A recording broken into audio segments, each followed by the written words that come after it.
you. Connect Care Cube, Nizamabad's first doctor appointment booking app. Find your trusted doctor and book appointments in seconds.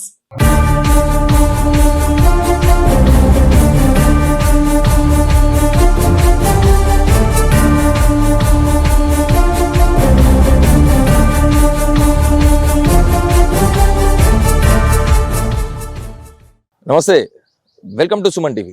Nizamabad municipal corporation ఎన్నికల నేపథ్యంలో 19వ వార్డులో ఓటర్లని ఇబ్బంది పెడుతున్నారని చెప్పేసి BJP Congress రెండు పార్టీల మధ్యలో కొంత ఘర్షణ జరిగింది.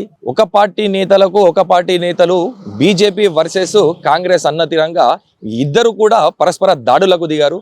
ఇంతలోనే పోలీసులు వచ్చి సంధాయించే ప్రయత్నం చేశారు. ఇక పోలీసులకు కూడా వినకపోవడంతో పోలీసులు లాఠీ చార్జ్ చేయడం జరిగింది. పోలింగ్ కేంద్రాల వద్ద ఇటువంటి న్యూసెన్స్ కార్యక్రమాలు చేసే చట్టపరమైన చర్యలు తీసుకుంటామని చెప్పేసి కూడా పోలీసులు హెచ్చరించడం జరిగింది. పోలీసులు జోక్యం చేసుకోవడంతో ఎక్కడిదక్కడ సర్దుబాటు అయింది. ఓటర్లని భయభ్రాంతులకు గురి చేస్తున్నారని చెప్పేసి కూడా ఇద్దరు పార్టీల మధ్యలో కూడా ఈ సంఘటన చోటు చేసుకుందని చెప్పేసి పోలీసులు చెప్పడం జరిగింది.